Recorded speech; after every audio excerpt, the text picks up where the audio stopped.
Ben 36. yılı Uyghur şehirde doğdum. Uyghur şehirde doğdum. 8 yaşta kirge vaxtida mektepke beriyorduk. Mektepte inqilab başlanıp ketdi. 44. yılı mektep itilip ketdi. Şunun bilan 9 yaşım kelgende men mektepke 1. klassga kirdim. 1. klassdan 10. klassga yerda Roşan mektep degan mektebimizde 4. Şungacha bizde Uyghur yaşlarının şunchalik az mezgil bolsama azatlıqni biz kördük. Ahmet Efendi'nin başçılığında şunchalik okuşuk bolgan intilişimiz yaşlarının acayip bir örleş şulaqlı bolgan. Hadise Ürümçi'ge yüzlep okuğuçular baratdı, institutlarda okuttı, pedagog institut, Nim institut, Şincan institutu, mana oşlarla moşundak acayip yaşlardaki intiliş şunçalik güçlü bolgan. Bara partiyeninki siyaseti besim payda kıldı. Besim payda oluşu bilen biz anandikine dep 56. yıllık kege vaxtida 57. yılda Mağrıçlar içinde bir vaxtı biz hizmet kılatqa vaxtımız Mağrıçlar içinde birinci kıtım Mağrıçlarını yığıp stil tüzeş hareketini ipadi. Stil tüzeş hareketi şu besimnin en güçlü bolgan vaxtları bizge en qattiq ta'sir qildi. Tünegillikdagi mektep bitirip hayatga endi köz açkan yaşlarını, yaş muallimlerini, oңçi, milletçi, sen palançı vaxtida mundaq degen baldır aşlarını sözültüp turup hemmini bilip elip anından keyin ularni bir chetdan anından keyin yig'ib ta'qib qilishga boshladi. Emgak maydonlariga apirib muddatsiz ishiltib türmelerge tashlab türmelerde muddatsiz türmelerde yaptı. Maşındaq narsalar hammasi anından keyin bu bizim ko'nglimizga qattiq tegdi. Mushuning bilan biz anından keyin yo'q. Biz Xitoylar bilan biz yashamaydi ekanmiz deb bir qism insonlar angacha 29 may vaqasi men ashada vaqtida Sovetga chiqmagan vaqt. Nima? 29 may vaqasida men emasga og'aynim bor keras. Mushu Sahradan kelgan yoshlar shaharning odamlari oz. Bir Stalin ko'chasi degan ko'chaga patmay qilib kelgan. Sap shahardan nima, yezdan kelgan yoshlar. Shu yoshlarni kechqurun bo'lib namoyish vaqtida andan keyin partiya komitetining oldiga kelib namoyish vaqrab nim qilgan vaqtida ashada pulemyot bilan nim qilgan. Etib tashlagan. Qon daryo bo'lib oqqan desi bo'ldi. Qanchalik odam shu nimda o'lib ketdi. Anandaki shu kunida bular chegarani ichib etdi. Chegarani ichib etib, bizning bolalarimiz G'uljuga ketgan, qayerga ketdi, u bolalarimiz deb hukumatdan so'rab kelganlarga bolalarimiz chegaradan o'tib ketdi yoqqa deb mundaq ustulik qildi. Bolalar bilet satimiz dedi, u qalaymanchiliklar bo'ldi. Mushu hammasi G'uljuning ichi mashunda bo'lib ketdi shu mezgilda. Mushu narsalar ko'nglimizga tegib ketgachga biz zodi bu yerda yashamaydi ekanmiz deb Sovetga chiqmasak bo'lmaydi ekan. Jondan qutuldirmasak bo'lmaydi ekan boljoqlarimiz. Mushuna o'lib ketadi deb. Andan keyin mayli voyannilar bo'lsin, voyanniy semyalar bo'lsin, mayli grajdanskiy semyalar bo'lsin, hammasi bu narsaga ko'nsilga asta ko'nsil bilan so'zlashib nim qildi. Bizning Sovet pasporti bor edi. Vaqt Sovet Soyuzi bo'ldi. İşten chiqib ketib, yerda ishlab Sovetga ketgicha qora ishlarni ishlab yurdik. Bu Kazakhstan'a geldik. Kazakhstan gelip çoğalmanın öyle düşüp yerden kvartiyada çıkıp vaxtida vallahi yok öğlenmegen bizim yaş. Sanlım ba, inim ba, dadam ba, apam ba. Dadam bilan apam nima kelib o'ldi. Dadam 72 yoshda, apam 90 yoshda o'ldi. Müştaq qilib, mana Qozog'istonga kelgandan keyin o'ylik bo'ldik, semiyalik bo'ldik, baljoqlik bo'ldik. Ballarimiz mana oyoqqa turdi, ish qilib, yomon kun ko'midik bu yerga. Aşağıdaki ahvalimiz, Xitoyning besimi asosiy xalqning ketishiga, asosan xalqning ketishiga bo'lgan narsa, bo'lmasa vatanni tashlab ketamdi. Shu narsani vatanni tark etib o'tdik. Besim kuchli bo'lganligi uchun.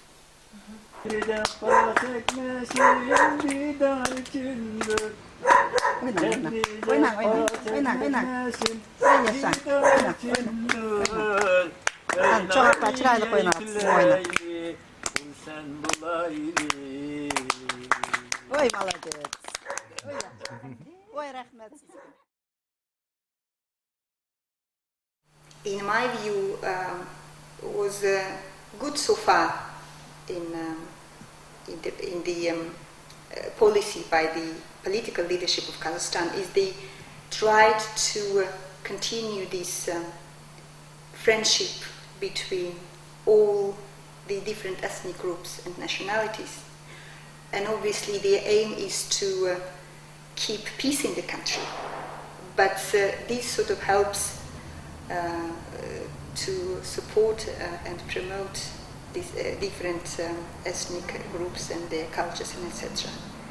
Having said that, you have to remember that the Kazakhstan's political leadership, led by Nazarbayev since the first days of the country's independence, it's sort of very pragmatic in its approach to nationalities question. It is not necessarily that the promotion and support of these various nationalities is done on the sort of humanistic grounds. But when you can see maybe on the example of Uyghur people, of Uyghur community in Kazakhstan, how the attitude of authorities would sometimes change in a way that sometimes they would allow more for their activities, be it registering their political parties or Uyghur organizations, or sometimes allowing them to have their own newspapers. But when the time comes when it doesn't suit the authorities, they wouldn't even think twice to put an end to it. Аралда biz Uyg'urlar Qozog'istonda yashab atgan qozoq millatiga o'xshash, boshqa millatlarga o'xshash ikki davrni ko'rib keldik. Sovet ittifoqi davrida umuman hozirgi mustaqil Qozog'istondagi vaziyatga qaraganda, u davr Sovet ittifoqidagi davrda Uyg'urlarning ahvoli bizga yaxshi edi. Ama Sovet ittifoqi bo'linib, Qozog'iston mustaqillikka ega bo'lganda, biz Uyg'urlarning umidi nayt kuchlik bo'lgandi. Nima deganda qozoq millatini qarindosh ko'rib o'zimizga Qozog'iston mustaqil bo'lgandan keyin mustaqillikka erishganda biz Uyg'ur xalq xuddi o'zimizning mustaqilligimizga erishgandek nayt xo'sh bo'lgan. Ama afsus undaq bo'lmadi. Vaziyat tam terisiga aylandi. Yani Uyg'urlar ishki o'tirliqda biz qoldik. Vatanimizga qaytib ketmaymiz. Vatanimiz Xitoyning ostida deb sandirib olgan. Boshqa qayerga ketamiz? Ishki o'tirliqda qattiq millatchilikning ostida qoldik. There is increased nationalism among Kazakhs in the same way as it is increased nationalism among other groups who are not anymore part of the big Soviet state. So, and obviously this creates or leads to some tension between various ethnic groups. But I don't think it is something which is sort of done from the top. I think the Kazakh government and the Kazakh leadership, they are very keen in keeping the peace and they even say that it is an offense to incite ethnic hatred and etc. Mesela aşağıdamlarının bir resmi var. Aşir Vahidi Kazakhstan'da, Ni'matullah Basaqov Kırgızstan'da, Emin Osman Özbekistan, Dilberim Samsaqova ayollardan. Mesela şu tört siyasiyonlarımız Uyg'urlarning kişilik huquqi uchun faoliyat ilib berib, uchuq, aydın fikrlarini, so'zlarini xalqqa so'zlagan. Shundaqla Germaniyaga kelib, Dunyo Uyg'ur qurultayining birinchi qurultaylariga qatnashgan odamlar. Bular 1995 bilan 2001-2002 arasida hammasi har xil usul yo'llar bilan o'lib ketdi. I can't say there is the ethnic minorities or ethnic groups have less opportunities than during Soviet times. In some areas, yes. For example, in the political decision making, it is mostly Kazakh. If you look at the government, if you look at all the important institutions who make decisions like parliament, you would see that they are predominantly Kazakh, meaning that there are more Kazakh people there. You can argue that there are more Kazakhs living in Kazakhstan than Uyghurs, but if you look at the political representation of ethnic groups, it is, in many cases, it doesn't correspond to their place in the society. For example, Russians are a very good example of that.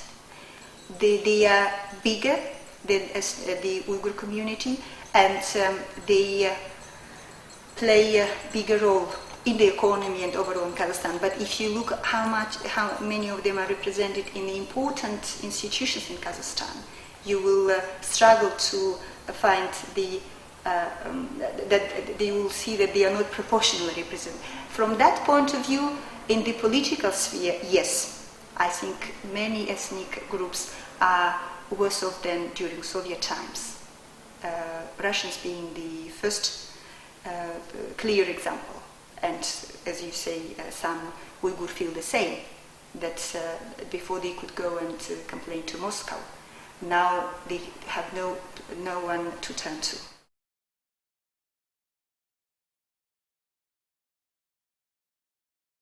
Most of the things which have been heavily subsidized during Soviet times, Kazakh government is not able to do the same now that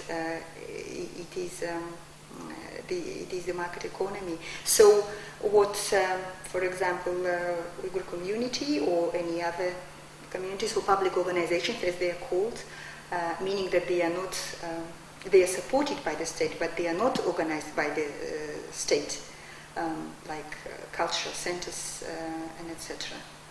They look for private funding, obviously, because market economy will put pressure on government subsidies, but it gives rise to the business community, to entrepreneurs who are, in general, are another source of funding or charity, etc. В Казахстане вообще у нас около 60, не около, вот точно, 63 школы с уйгурским языком обучения. Среди них 14 школ чисто уйгурские школы, остальные 50 это смешанные уйгурская, русская, уйгурская, казахская. Среди этих школ наша школа является гимназией с уйгурским языком обучения. Гимназия в Казахстане уйгурских только одна. Она единственная не только в Казахстане, но и в мире.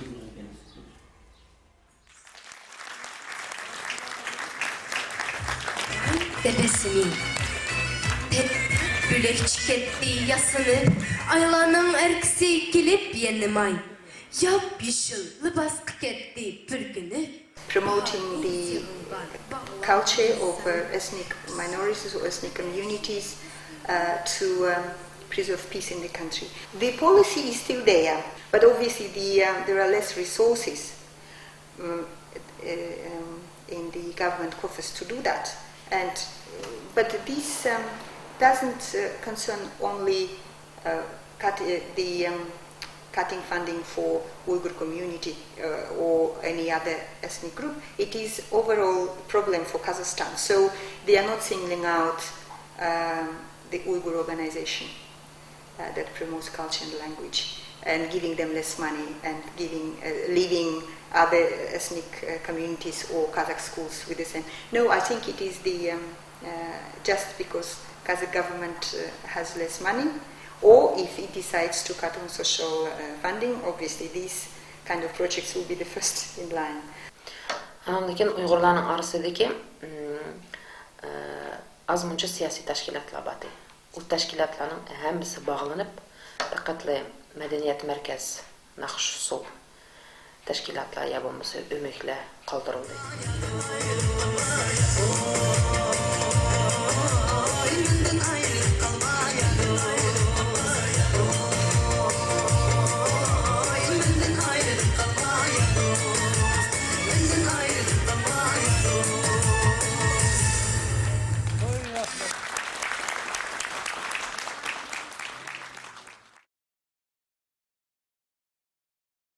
What determines the authorities' attitudes to this community is Kazakhstan's relationship to its big neighbor, towards its big neighbor China. And I don't want to go too much into history, but if you if I look at the recent history, at the recent developments between Kazakhstan and China, and if you think about how much cooperation is going on, and particularly in on the economic level, because Kazakhstan needs investment for it to develop its oil, for example, which is one of the most important priorities in the economy, because it brings the hard currency into the budget. So, unlike, for example, Western countries, for example, American oil companies or any other European oil companies, the Chinese are much easier to deal with. So therefore, the investment, the value of China as an investor is maybe very high for Kazakhstan, if you talk from that point of view. So therefore, Kazakh government doesn't want to do anything to sort of upset Chinese leadership, to upset its neighbor. Eng qiyin davr o'sha Shanxay birligiga kirgandan keyin Qozog'istonda rasmiy boshlandi. Nima deganda bular Xitoy bilan strategik partnyor, ham ekonomiy tarafdan bo'lsin, siyosiy jihatdan bo'lsin bir kuchli bir tashkilot qurilib chiqdi. Ya'ni separatizm qarshi, terroristlar qarshi deb. Ammo buning tegi-tagida nurg'un masalalar bor. Biz Uyg'urlar rasmiy bizga qaratilib qurilgan bir tashkilot deb bildik. A couple of years after the independence of Kazakhstan, there was another important issue between Kazakhstan and China, and that was the disputed territories, which were also legacy from the Soviet times. There were patches of territory which were disputed both by Soviet Union in the past and China, and then Kazakhstan inherited these unsolved border disputes. So in order to deal with China, Kazakhstan was also had to be very careful, and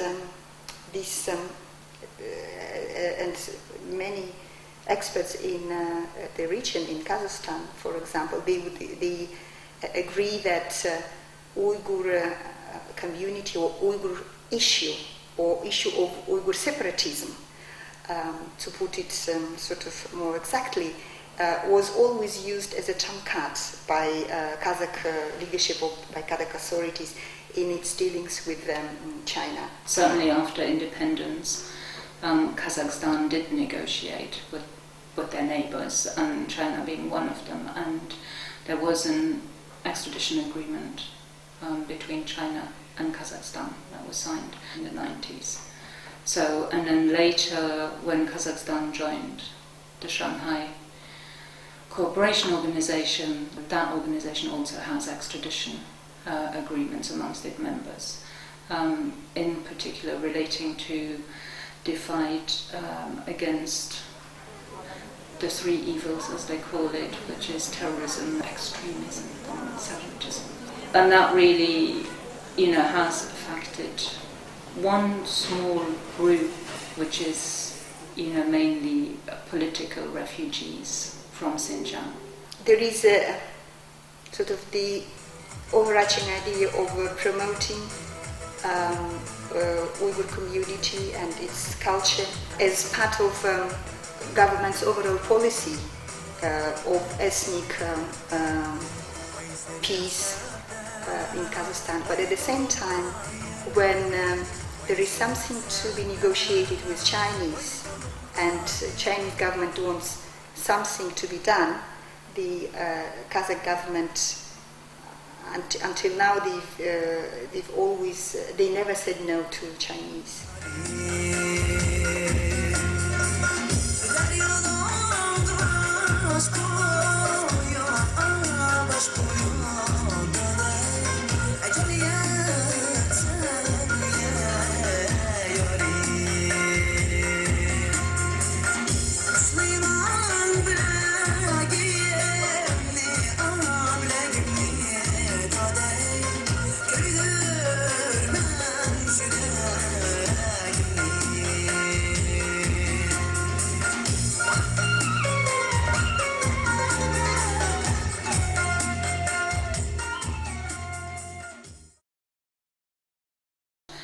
A Uyghur from Xinjiang most of them will have been trafficked out of the country or will have used the services of a people trafficker to get them out of the country.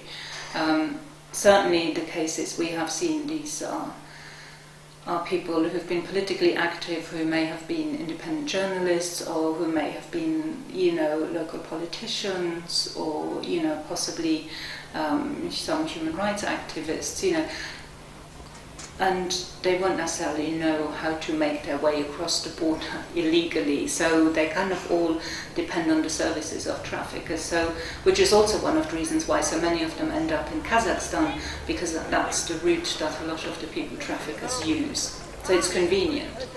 It's not the safest place for these people, but it's convenient for the traffickers. So once they arrive in Kazakhstan, they've already entered the country illegally, a lot of them. So immediately they're very vulnerable. Then secondly, of course, because of what they've been through in Xinjiang, in many cases, these people will be very suspicious, they will be frightened, they won't necessarily trust, the people they meet.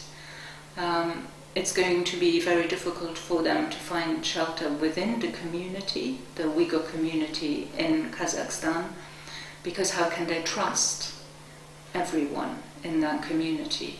There are a lot of people who are absolutely not politically active, from Xinjiang, traders, come over regularly. They may have seen wanted posters of, these refugees, so, even the community is not necessarily a very safe place for them. And so their status in Kazakhstan is very dubious. Xitoy bilan birlashib, hamkorlashib ishlagandan keyin bular Arloqda G'ulji vaqasi 97dagi G'ulji vaqasidan keyin Qozog'istondagi yashayotgan Uyg'urlarning g'azabini bek qattiq qo'zg'adi bu Shanxay birligi. Nimishqa deganda G'ulji vaqasidan keyin vatandan Sharq Turkistondan nurg'unlagan Uyg'urlar chegara atlab qochib Qozog'istonga kelib panohlik tilagan. Ularni bag'riga qisib yordam qilib ib qilishni o'rniga Qozog'iston prezidenti Nazarbayev Xitoy hukumati qaytarib berdi 16 bal. Aşı 16 Uyghur balasını vatan qaytarib berdi. Bu 16 balın emmisi ölüm cezası bilan o'lib ketdi. Aşı vaqadan keyin Qozog'iston Uyghur xalqi chidayolmay bu zulmga qanday qilsak bo'ldi. G'azab bilan mushkungacha yashab kelyapti.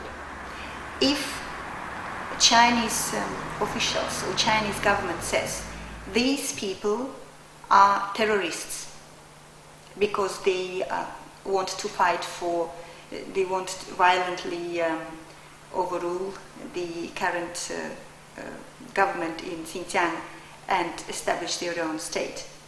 They are terrorists, they are separatists. This is good enough for Kazakh authorities, and it's, from their point of view, it's good justification to hand them over back to Chinese authorities.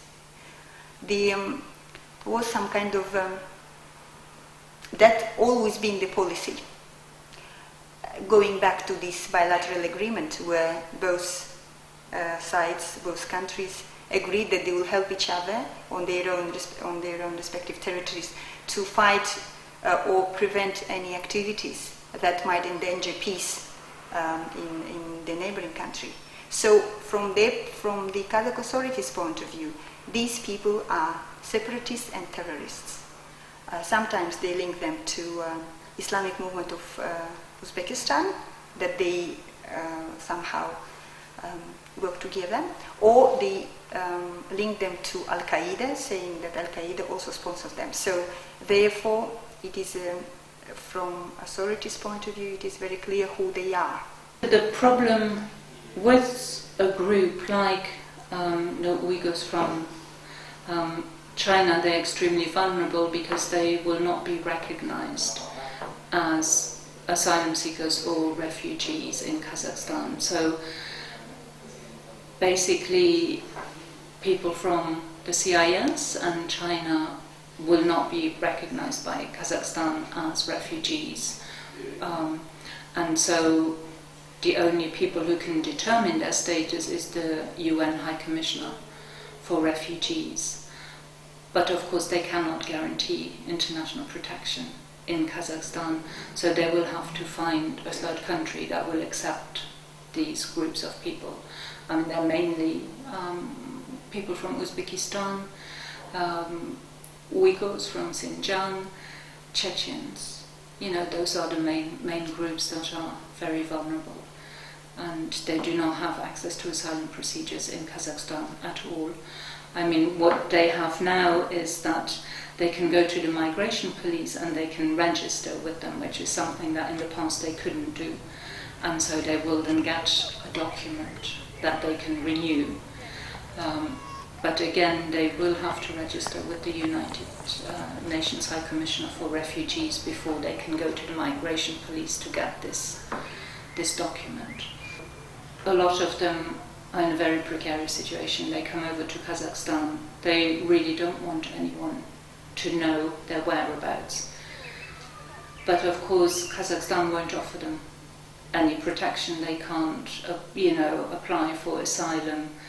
And really, their only way of getting out of Kazakhstan is by going to the UNHCR and being registered there and being offered resettlement to a third country. But of course, in a way, that's almost like a vicious circle, because once they do apply to UNHCR, then of course they make their presence known. And, they are registered, they are issued with documents, and the Kazakhstani authorities are informed of their presence. Unfortunately, only a very small number of countries that accept, refugees from Central Asia.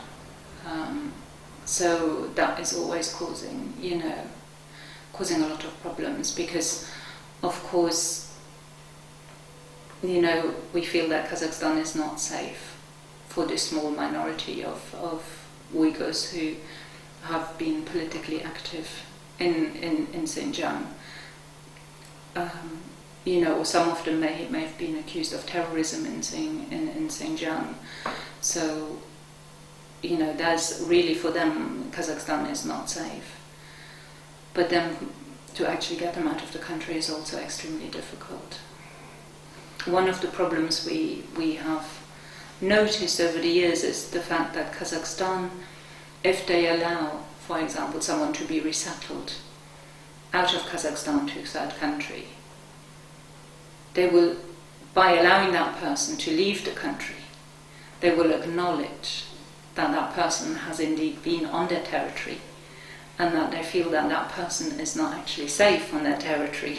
And, so it's like they're saying to China, in a way, well, actually, we recognize that, you're persecuting these people, it's not safe here because they could be returned to you, so we're allowing them to go, and that's not something that the Kazakhstani authorities are willing to do openly.